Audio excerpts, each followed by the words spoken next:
മക്കളെ, ഇന്ന് നമുക്ക് സയാനി ബുവ എന്ന ചാപ്റ്ററിലെ textbook activity question answer നോക്കാം. ഒന്നാമത്തെ ക്വസ്റ്റ്യൻ, जो रबड़ उन्होंने 14वीं कक्षा में गिरी दीदी उसे 9वीं कक्षा में आकर समाप्त किया. यहाँ बुआ के चरित्र की कौन सी विशेषता प्रकट होती है? യാതൊരു റബ്ബറാണോ 4ാം ക്ലാസ്സിൽ നിന്ന് വാങ്ങിയിരുന്നത്? ഉസേ 9വീം കക്ഷാമേ, അത് 9ാം ക്ലാസ്സിൽ ആക്കർ എത്തിയിട്ടാണ് അത് അവസാനിക്കുകയുള്ളൂ, അത് തീർക്കുകയുള്ളൂ. 4ാം ക്ലാസ്സിൽ നിന്ന് വാങ്ങിയ മായ്ക്കുന്ന റബ്ബർ 9ാം ക്ലാസ് വരെ ഉപയോഗിക്കുമായിരുന്നു എന്നാണ് പറഞ്ഞത്. യഹാം ബുവാക്കെ ചരിത്രയ്ക്ക് കോൺസി വിശേഷത, ഇവിടെ ബുവയുടെ സ്വഭാവത്തിൻ്റെ എന്ത് വിശേഷതയാണ് പ്രകടമാക്കുന്നത്? वस्तुओं को बहुत संभाल कर रखने की विशेषता प्रकट होती है. സാധനങ്ങൾ വളരെയധികം സൂക്ഷിച്ച് ശ്രദ്ധാപൂർവം സൂക്ഷിച്ച് ഉപയോഗിക്കുന്ന സ്വഭാവമാണ് ഇവിടെ പ്രകടമാകുന്നത്. അടുത്ത ക്വസ്റ്റ്യൻ നോക്കാം. അന്നു നന്നി സി ഉമ്ര മേ ഹി പ്രൗഡ് ഹോ ഗയി थी क्यों? അന്നു ഈ ചെറിയ പ്രായത്തിലെ വളരെയധികം പ്രൗഢയായിരുന്നു. എന്താണ് അതിന് കാരണം, എന്തുകൊണ്ട് എന്നാണ് ചോദ്യം. ചെറിയ കുട്ടിയാണ് അന്നു, 5 വയസ്സ് മാത്രം പ്രായമുള്ള കുട്ടിയാണ് എന്ന് നമ്മൾ പാഠത്തിൽ പഠിച്ചതാണ്. പക്ഷേ വളരെയധികം പക്വതയാണ്, ഈ 5 വയസ്സിൽ നല്ല പക്വതയാണ് ആ കുട്ടി പ്രകടിപ്പിക്കുന്നത്. എന്താണ് അതിന് കാരണമെന്നാണ് ചോദ്യം. ആൻസർ നോക്കാം. अन्नू ने गेल कूद और बचपन की चंचलता के बजाय गंभीरता, जिम्मेदारी और समझदारी अपनाई. इसी कारण वह प्राउड हो गई. അന്നു കുട്ടിക്കാലത്തെ ഗേൽക്കൂത് പറഞ്ഞാൽ കളിക്കുക, ഗേൽക്കൂത് കുട്ടികളുടെ കൂടെ കളിക്കുക, കളിപ്പാട്ടങ്ങൾ ഉപയോഗിച്ച് കളിക്കുകയൊക്കെ ചെയ്യില്ലേ, അതിന് പകരം ബച്പൻ കി ചഞ്ചലത ഓർ കുട്ടിക്കാലത്ത് കുട്ടികൾക്കുണ്ടാകുന്ന ആ ചഞ്ചലത, ചാബല്യം നിറഞ്ഞിട്ടുള്ള കുട്ടികളായിരിക്കും ചെറിയ കുട്ടികൾ. അപ്പോൾ അതിനൊക്കെ പകരം ഗംഭീരത, സിമ്മേദാരി, ഉത്തരവാദിത്വവും ഗൗരവവും. ഗംഭീരത പറഞ്ഞാൽ ഗൗരവം, അതുപോലെ തന്നെ സിമ്മേദാരി ഉത്തരവാദിത്വം. और സമജ്ദാരി പറഞ്ഞാൽ കാര്യങ്ങളൊക്കെ വേഗം മനസ്സിലാക്കാനുള്ള പക്വത, അതാണ് അപ്പനായി പറഞ്ഞാൽ അതൊക്കെയാണ് ആ കുട്ടി സ്വീകരിച്ചത്, സ്വായത്തമാക്കിയത്. ഇസി കാരൺ വഹ് പ്രൗഡ് ഹോഗി, ഇതൊക്കെ കൊണ്ടാണ് അവൾ വളരെയധികം ചെറിയ പ്രായത്തിൽ തന്നെ പ്രൗഢയായത്, ചെറിയ പ്രായത്തിലെ പക്വതയുള്ള ഒരു കുട്ടിയായി മാറിയത്.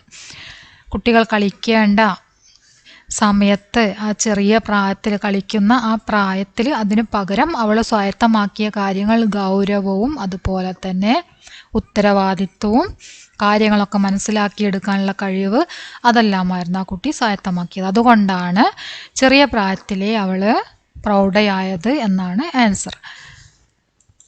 അടുത്ത ചോദ്യം നോക്കാം.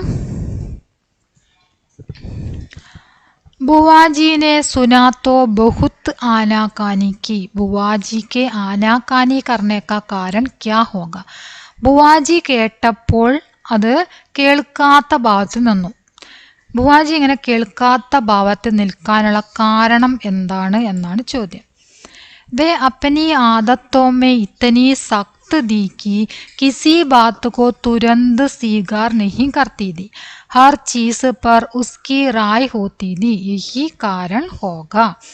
എന്ത് കാരണത്താലേ ആയിരിക്കാം കേൾക്കാത്തത് പോലെ അങ്ങനെ അഭിനയിച്ച് നിന്നത് എന്നാണല്ലോ ചോദ്യം. അതിൻ്റെ ആൻസർ നമുക്ക് നോക്കാം. അവൾ വളരെ കർശനക്കാരിയായിരുന്നു. സയാനി ബുവ വളരെ കർശന സ്വഭാവമുള്ള സ്ത്രീയായിരുന്നു. ഒന്നും പെട്ടെന്ന് അംഗീകരിക്കുന്ന സ്വഭാവമായിരുന്നില്ല. കിസി ബാത്തുക്കോ തുരന്ത് സ്വീകാരണഹീ കർത്തി, പെട്ടെന്ന് തന്നെ ആരെങ്കിലും എന്തെങ്കിലും പറഞ്ഞാൽ അത് ഉടനെ അങ്ങോട്ട് സ്വീകരിക്കുന്ന സ്വഭാവമായിരുന്നില്ല അവൾക്ക്. തുരന്ത് പറഞ്ഞാൽ പെട്ടെന്ന്, സ്വീകാരണഹീ കർത്തി പെട്ടെന്ന് സ്വീകരിച്ചിരുന്നില്ല. ഹർ ചീസ് പർ ഉസ്കി റായ് ഹോത്തി തി, ഓരോ കാര്യത്തിലും അവൾക്ക് അവളുടേതായിട്ടുള്ള സ്വന്തമായിട്ടുള്ള അഭിപ്രായമുണ്ടായിരുന്നു. യഹി കാരൺ ഹോക, ഇക്കാരണമായി, ഇതൊക്കെ ആയിരിക്കാം ചിലപ്പോൾ സയാനി ബുവ മിണ്ടാതെ കേൾക്കാത്തതുപോലെ നിൽക്കാനുള്ള കാരണം എന്നാണ് പറഞ്ഞത്. എന്തായിരിക്കാം എന്ന് നമ്മൾ സങ്കല്പിച്ച് എഴുതുകയാണ്. അപ്പോൾ എന്താണ് അവരുടെ സ്വഭാവം എന്ന് പറയുന്നത്? വളരെ കർക്കശക്കാരിയായിട്ടുള്ള സ്ത്രീയാണ് അവർ. അപ്പോൾ അവർക്ക് അവരുടേതായിട്ടുള്ള തീരുമാനങ്ങളും അഭിപ്രായങ്ങളൊക്കെ ഉണ്ട്. അപ്പോൾ അതുകൊണ്ടായിരിക്കാം അവർ കേട്ട ഭാവം നടിക്കാതിരുന്നത്. എന്ത് കാര്യവും ഒരാൾ പറയുന്നത് പെട്ടെന്ന് സ്വീകരിക്കുന്ന സ്വഭാവമായിരുന്നില്ല എന്നാണ് പറഞ്ഞത്. അടുത്ത ക്വസ്റ്റ്യൻ നോക്കാം. 4ാമത്തെ ക്വസ്റ്റ്യൻ. अब तो बुआ जी की चिंता का पार नहीं रहा, बुआ की चिंता क्या रही होगी? ഇപ്പോൾ ബുവാജിയുടെ ചിന്തയ്ക്ക് അതിരുണ്ടായിരുന്നില്ല. അവർ കടന്ന് ചിന്തിക്കാൻ തുടങ്ങി. അപ്പോൾ ബുവാക്കി ചിന്ത ക്യാ രഹി ഹോഗി, ആ ബുവാജിയുടെ ചിന്ത എന്തൊക്കെയായിരിക്കാം ആ ബുവാജി ചിന്തിക്കുന്നത് എന്നാണ് ചോദ്യം. ആൻസർ നോക്കാം. भाई साहब का पत्र नहीं आ रहा था, इसलिए अन्नू की कुशलता की चिंता में बुआजी बहुत व्याकुल और बेचैन रही होगी. എന്തൊക്കെയായിരിക്കാം അവർ ചിന്തിക്കുന്നത് എന്ന ചോദ്യത്തിന് ഉത്തരമാണ് ബായ് സാഹബിന്റെ കത്ത് വന്നിട്ടുണ്ടായിരുന്നില്ല. ഇസ്ലിയെ അതിനാൽ, അന്നൂക്കി കുശലതാക്കി ചിന്ത, അന്നുവിൻ്റെ ക്ഷേമവിവരം, അന്നുവിൻ്റെ വിവരം എന്തായിരിക്കും? അന്നു സുഖമില്ലാതെ അവിടെ നിന്ന് പോയതാണല്ലേ. അപ്പം എന്താണ് അവളുടെ വിവരം എന്നറിയുന്നില്ല. കത്ത് വരുമ്പോഴാണ് അറിയുക വിവരങ്ങളൊക്കെ. അപ്പം അവളുടെ വിവരം അറിയുന്നില്ല. ആ ചിന്ത, അതുപോലെ തന്നെ ബുവാജി ബഹുത്ത് വ്യാകുൽ ഓർ ബേച്ചൻ രഹിയോഗി, അവളുടെ കാര്യങ്ങളൊന്നും അറിയാത്തത് കൊണ്ട് തന്നെ ഈ ബുവാജി വളരെയധികം ഉത്കണ്ഠാകുലയും ആശങ്കാകുലയുമായി തീർന്നതായിരിക്കാം എന്നാണ് പറഞ്ഞത്. അതിനെക്കുറിച്ച് കത്ത് വരാത്തത് കൊണ്ട് അതിനെക്കുറിച്ച് കടന്ന് ചിന്തിച്ചതായിരിക്കാം. എന്താണ് അന്നുവിൻ്റെ അവസ്ഥ, അന്നുവിന് അസുഖം കൂടിയോ എന്താണ്, അങ്ങനെയൊക്കെ ചിന്തിക്കുമല്ലോ, അങ്ങനെ ചിന്തിച്ചതായിരിക്കാം എന്നാണ് ആൻസർ എഴുതിയിരിക്കുന്നത്. ഓക്കെ, ഇനി അടുത്ത ക്വസ്റ്റ്യൻ നോക്കാം. यह संसार नश्वर है, बुआ के पति ने पत्र की शुरुआत में क्यों ऐसे उल्लेख किया होगा? ഈ സമൂഹം നശ്വരമാണ് എന്ന് ബുവാജിയുടെ ഭർത്താവ് കത്തിലെഴുതിയല്ലോ. തുടക്കത്തിൽ അദ്ദേഹം ഇങ്ങനെ ഉല്ലേഖനം ചെയ്യാനുള്ള കാരണം എന്തായിരിക്കാം? എന്തുകൊണ്ടായിരിക്കാം അദ്ദേഹം അങ്ങനെ എഴുതിയത്? അഗർ സ്ഥിതി കോ ശാന്ത് കർണേ കെ ലിയേ ഹോഗാ ക്യോങ്കി ഉനോനെ ദോ പ്യാലെ തോട് ദിയേ ഏ സുൻകർ ബുവാജി ജരൂർ ഗുസ്സാ ഹോഗാ. എന്താണ്, ഒരു പക്ഷേ സ്ഥിതി ശാന്തമാക്കാൻ വേണ്ടിയായിരിക്കാം. അവർ വീട്ടിലേക്ക് വരാൻ തുടങ്ങുകയാണല്ലേ. അപ്പോൾ 2 പ്യാലെ പൊട്ടി, 2 കപ്പ് പൊട്ടിക്കരുത് എന്ന് പ്രത്യേകം പറഞ്ഞു വിട്ടതാണ്. അപ്പോൾ വീട്ടിലെത്തുന്ന സമയത്ത് കപ്പ് പൊട്ടി എന്ന് അറിഞ്ഞു കഴിഞ്ഞാൽ അതിന് ബുവാജി വളരെയധികം ദേഷ്യപ്പെടും, അന്തരീക്ഷമാകെ മാറൂലേ. അതുകൊണ്ട് നേരത്തെ വിവരം അറിയിക്കാൻ വേണ്ടിയിട്ട്, നേരത്തെ അറിഞ്ഞിരുന്നോട്ടെ എന്ന് കരുതിയിട്ടായിരിക്കാം അങ്ങനെ കത്തിലെഴുതിയത് എന്നാണ്. അതായത് അഗർ സ്ഥിതിക്കോ ശാന്ത് കർണേക്കലി ഹോക, ഒരു പക്ഷേ അവിടുത്തെ ആ സ്ഥിതി ശാന്തമാക്കാൻ വേണ്ടിയിട്ടായിരിക്കാം. ക്യോങ്കി ഉനോനെ ദോ പ്യാലെ തോഴ്തി, എന്തുകൊണ്ടെന്നാൽ അദ്ദേഹം 2 കപ്പ് പൊട്ടിച്ചു, അദ്ദേഹത്തിൻ്റെ കയ്യിൽ നിന്നും 2 കപ്പ് പൊട്ടി. യഹ് സുൻകർ ബുവാജി സരൂർ ഗുസ്സാ ഹോഗ, ഇത് കേൾക്കുമ്പോൾ തീർച്ചയായിട്ടും ബുവാജി ദേഷ്യപ്പെടും. അപ്പോൾ അതിൽ നിന്നും ഒരു മാറ്റം ഉണ്ടായിക്കോട്ടെ എന്ന് കരുതിയിട്ടായിരിക്കാം അദ്ദേഹം അങ്ങനെ എഴുതിയത് എന്നാണ് പറഞ്ഞത്. അടുത്ത ക്വസ്റ്റ്യൻ നോക്കാം.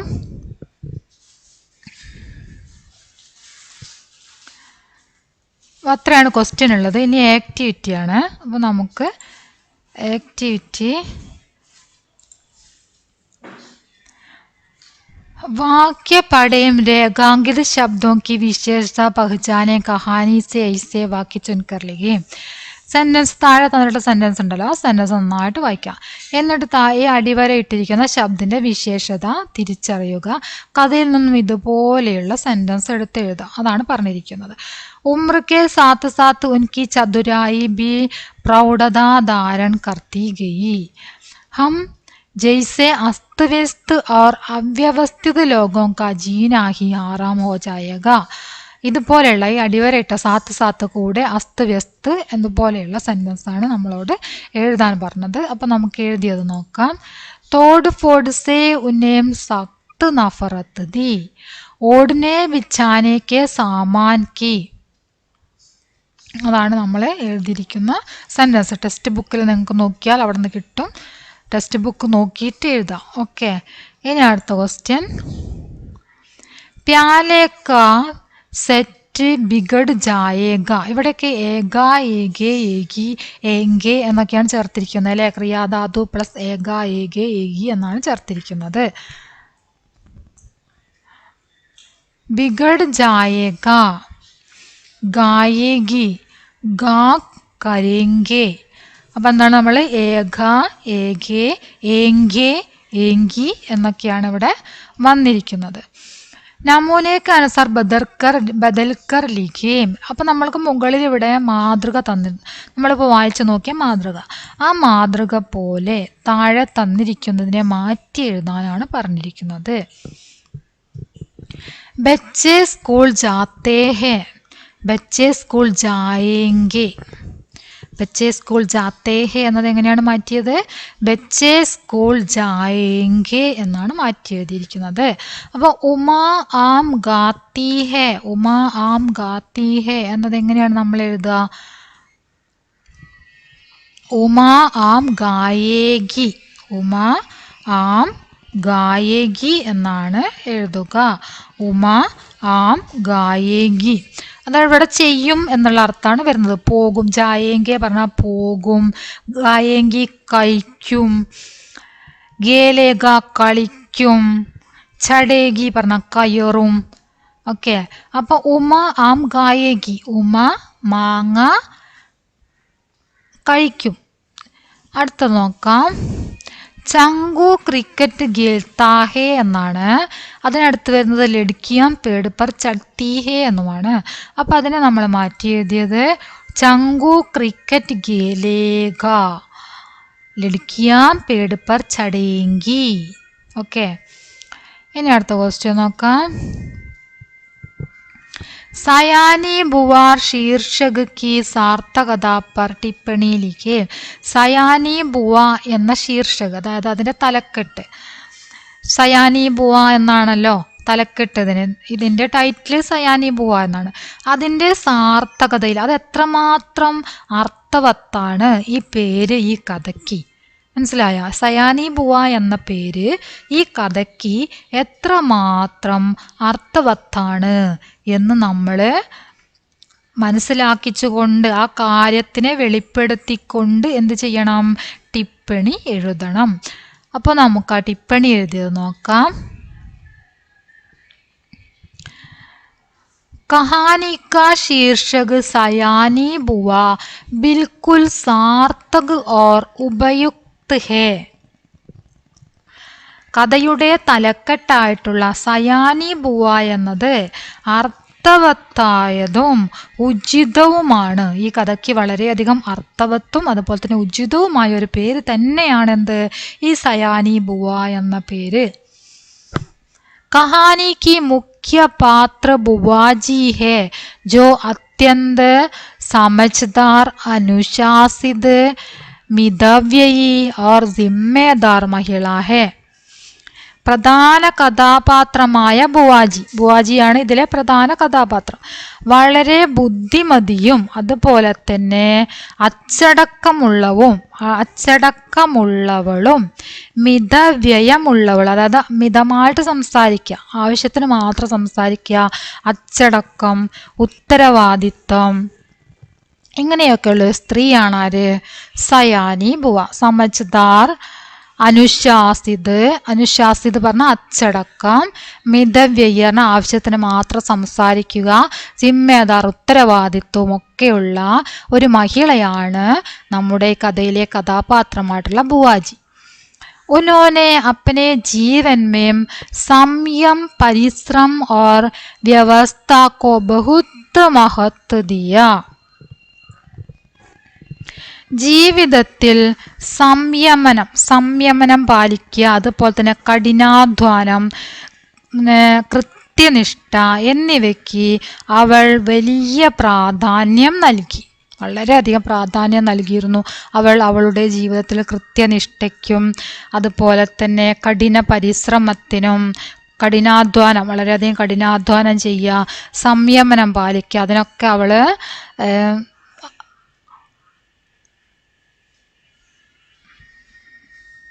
വളരെയധികം പ്രാധാന്യം നൽകിയിരുന്നു എന്നാണ് പറയുന്നത്. उनका व्यवहार, बोलचाल और जीवन जीने का ढंग इतना सोच समझकर और आग इतना വീണ്ടും ഇവിടെ ആവർത്തിച്ച് വന്നതാണ് കേട്ടോ അത്. इतना सोच समझकर ഇവിടെ और जीवन जीने का ढंग इतना सोच समझकर ഇവിടെ വീണ്ടും സോച്ച് സമജ്കർ എന്ന് വന്നിട്ടുണ്ട്. അത് നമുക്ക് വെട്ടാം. इतना सोच समझकर और परिपक्वता की हर कोई उन्हें सयानी कहता था. ഉനക്കാ വ്യവഹാർ അവളുടെ സ്വഭാവം, അവരുടെ അതായത് ഈ സയാനി ബുയുടെ സ്വഭാവം, വ്യവഹാർ പറഞ്ഞാൽ സ്വഭാവം, പെരുമാറ്റം എന്നൊക്കെ പറയാം. ബോൽച്ചാൽ സംസാര രീതി, അവർ ജീവൻ ജീനേക്ക ടെങ്ക് അവരുടെ ജീവിതം അവർ ജീവിച്ചു തീർക്കുന്ന ഒരു രീതി, അവരുടെ ജീവിതത്തിൻ്റെ ആ രീതി. ഇത്തനാ സോച്ച് സമജ്കർ ഇത്രയും ബുദ്ധിമതിയായിട്ട്, പരിപക്വതാക്കി ഹർ കോയുനെ സയാനികത ഇങ്ങനെയുള്ള വളരെയധികം ബുദ്ധിമതിയും സമർത്ഥയുമായതുകൊണ്ട് അവരെ സയാനി എന്ന് വിളിച്ചതായിരുന്നു എന്ന് പറയാണ്. വളരെയധികം സയാനി എന്ന് ആളുകൾ സയാനി എന്ന് വിളിച്ചു എന്നാണ് പറയുന്നത്. അതായത് സമർത്ഥയായതുകൊണ്ട് സയാനി എന്ന് വിളിച്ചു. അവരുടെ ശരിക്കുള്ള പേര് സയാനി എന്നായിരിക്കില്ല, അവരുടെ സാമർത്ഥ്യം കൊണ്ട് അവരെ സയാനി എന്ന് വിളിച്ചതായിരിക്കാം എന്നാണ് പറയുന്നത്. ഉन्होंने न केवल घर की व्यवस्था संभाली बल्कि अन्यों को भी जीवन के मूल्य, अनुशासन और जिम्मेदारी सिखाई. उन्होंने न केवल घर की व्यवस्था संभाली അവർ ജീവിതം കൈകാര്യം ചെയ്യുക മാത്രമല്ല അന്നുവിനെ കൂടി പല കാര്യങ്ങളും പഠിപ്പിച്ചു എന്നാണ് പറയുന്നത്. എന്തൊക്കെയാണ് അന്നുവിനെ പഠിപ്പിച്ചത്? ഉത്തരവാദിത്വം, അതുപോലെ തന്നെ അച്ചടക്കം, ജീവിതത്തിൻ്റെ മൂല്യങ്ങൾ, അതെല്ലാം അന്നുവിനെ കൂടി പഠിപ്പിച്ചു. ഉന്നോനെ എന്നെ കേവൽ ഗർക്കി വ്യവസ്ഥ സംഭാലി അവർ കേവലം ജീവിതത്തിൻ്റെ എന്താ പറയുക കുടുംബം കൈകാര്യം ചെയ്യാൻ മാത്രമല്ല, ഗർക്കി വ്യവസ്ഥ പറഞ്ഞാൽ വീട്ടിലെ കാര്യങ്ങളൊക്കെ നോക്കി നടത്തി കുടുംബം കൈകാര്യം ചെയ്യുക മാത്രമല്ല, ബൽക്കി മറിച്ച് അന്നു കോബി ജീവൻ കെ മൂല്യ അന്നുവിനെ കൂടി അവർ ജീവിതത്തിൻ്റെ മൂല്യങ്ങൾ, അതുപോലെ തന്നെ അനുശാസനം, അച്ചടക്കം, ജിമ്മേദാരി, ഉത്തരവാദിത്തം അതെല്ലാം സിഖായി പഠിപ്പിച്ചു. उनकी यही परिपक्वता और समझदारी कहानी का केंद्र है. ഈ പരിപക്വത, ഈ പക്വതയും ജ്ഞാനവുമാണ് കഥയുടെ കേന്ദ്ര ബിന്ദു. ഉൻകി യഹി പരിപക്വത അവരുടെ ഈ പരിപക്വത, അവരുടെ ഈ പക്വതയും അതുപോലെ തന്നെ സമജ്ദാരി ജ്ഞാനവും ആണ് ഈ കഥയുടെ കേന്ദ്ര ബിന്ദു എന്നാണ് പറഞ്ഞിരിക്കുന്നത്. ഓക്കെ, അപ്പം നമ്മൾ ആ ടിപ്പണി എഴുതി. ഇനി അടുത്ത ചോദ്യം നോക്കാം. കഹാനി കേലിയെ ഏക് അലഗ് ശീർഷകതയും എന്നാണ് ചോദ്യം. കഥയ്ക്ക് നമ്മൾ പഠിച്ച കഥയുടെ പേര് സയാനി ബുവ എന്നാണ്. സയാനി ബുവ എന്ന പേരിലാണ് നമ്മൾ കഥ പഠിച്ചത് അല്ലേ. ഇനി ഈ കഥയ്ക്ക് തന്നെ നിങ്ങൾ വേറെ പേര് നൽകാനാണ് പറഞ്ഞത്. സയാനി ബുവ എന്ന പേര് മാറ്റിയിട്ട് വേറെ ഒരു പേര് നൽകുക എന്നാണ് പറഞ്ഞിരിക്കുന്നത്. അപ്പോൾ ഇവിടെ നൽകിയ പേര് നോക്കാം. ബായി സാഹബ് കെ പത്ര എന്നാണ് ഇവിടെ പേര് നൽകിയിരിക്കുന്നത്. ബായി സാഹബ് കെ പത്ര, ബായി സാഹബിൻ്റെ കത്ത് എന്നാണ് ഇവിടെ മറ്റൊരു പേരായിട്ട് നൽകിയത്. ഓക്കെ, നിങ്ങൾക്ക് ഇഷ്ടപ്പെട്ട ഈ കഥയ്ക്ക് യോജിക്കുന്ന ഒരു പേര് നൽകാവുന്നതാണ്. ബായി സാഹബ് കെ പത്ര എന്ന് നമുക്കതിന് പേര് നൽകാം. അടുത്ത ചോദ്യം. സയാനി ബുവ की ചരിത്രഗത വിശേഷതാओं पर टिप्पणी लिखिए എന്നാണ് അടുത്ത ക്വസ്റ്റ്യൻ. സയാനി ബുവയുടെ സ്വഭാവ സവിശേഷത ടിപ്പണി എഴുതാനാണ് പറഞ്ഞിരിക്കുന്നത്. എഴുതിയത് നോക്കാം. मन्नू भंडारी ने लिखी हुई सयानी बुआ नामक कहानी का मुख्य पात्र है सयानी बुआ. മന്നു ഭണ്ഡാരി എഴുതിയ സയാനി ബുവ എന്ന കഥയിലെ പ്രധാന കഥാപാത്രമാണ് സയാനി ബുവ. वह एक कठोर लेकिन संवेदनशील नारी है. അവർ ഒരു കഠിന ഹൃദയയും എന്നാൽ സെൻസിറ്റീവുമായ ഒരു സ്ത്രീയാണ്. വേ सयेनापन समय का पाबंद होने वाला और अपने सामान संभल कर रखने में निपुण भी थी. അവർ സയേനാപ്പൻ എന്ന് പറഞ്ഞാല് സമർത്ഥ, വളരെയധികം സമർത്ഥമായിട്ട് എല്ലാ കാര്യങ്ങളും ചെയ്യുന്ന സമർത്ഥയും, സമയക്ക പാബന്ത് ഹോനേവാല കൃത്യനിഷ്ഠ പാലിക്കുന്നവരും, और अपने സാമാൻ സംഭൽ കർ രഖ്നെ മേ നിപുൺ ഭി ഥി, തൻ്റെ സാധനങ്ങളെല്ലാം നന്നായിട്ട് സൂക്ഷിച്ചു വെക്കുക, വളരെയധികം ചിട്ടയോടുകൂടി സൂക്ഷിച്ചു വെക്കുന്നതിലും അവർ സമർത്ഥയായിരുന്നു. ഉൻകെ അന്തർ മമത और കോമളത ഭി छिपी थी. അതുപോലെ തന്നെ ആർദ്രവും സ്നേഹനിർഭരവുമായ ഒരു ഹൃദയം അവർക്കുണ്ടായിരുന്നു. അന്നു ജാത്തെ സമയ ഉൻക ദിൽ പിഘൽ ഉട, അന്നു പോയപ്പോൾ അവരുടെ ഹൃദയം ഉരുകി. ബായി സാഹബ് കാ പത്ര न मिलने से बहुत चिंतित और दुखी हो जाती है. ബായി സാഹബിന്റെ കത്ത് ലഭിക്കാതിരുന്നപ്പോൾ വളരെയധികം ചിന്തിതയും അതുപോലെ തന്നെ ദുഃഖിതയുമാകുന്നു. इससे पता चलता है कि सयानी बुआ के दिल प्यार से भरा है. ഇതിൽ നിന്നും നമുക്ക് മനസ്സിലാക്കാൻ പറ്റുന്നു സയാനി ബുവ സ്നേഹം നിറഞ്ഞൊരു മനസ്സുള്ളവളാണ് എന്ന് നമുക്ക് മനസ്സിലാക്കാൻ സാധിക്കുന്നു എന്നാണ് പറഞ്ഞത്. സയാനി ബോയുടെ ഹൃദയം സ്നേഹത്താൽ നിറഞ്ഞിരിക്കുന്നു എന്ന് ഇതിന് തെളിവാണ്. അതായത് കത്ത് ലഭിക്കാത്തതിൽ വളരെയധികം വിഷമിക്കുകയും വേവലാതിപ്പെടുകയും ചെയ്യുന്നുണ്ട്. അതുപോലെ തന്നെ അന്നു വീട്ടിൽ നിന്നും പോകുന്ന സമയത്തും അവർ വളരെയധികം വിഷമിക്കുന്നു, അവർ കരയുന്നു അല്ലേ. അതിൽ നിന്നും അവരുടെ ഹൃദയം സ്നേഹനിർഭരമാണ് എന്ന് നമുക്ക് മനസ്സിലാക്കാൻ സാധിക്കുന്നു. ഇത്രയാണ് നമ്മൾ എഴുതിയിരിക്കുന്ന ചരിത്രപ്പർ ടിപ്പണി. എല്ലാവരും നന്നായിട്ട് വായിച്ച് പഠിക്കുക, മനസ്സിലാക്കുക. നിങ്ങളുടെ അഭിപ്രായങ്ങൾ തീർച്ചയായിട്ടും അറിയിക്കുക. ലൈക്ക് ചെയ്യുക, ഷെയർ ചെയ്യുക. ഓക്കെ.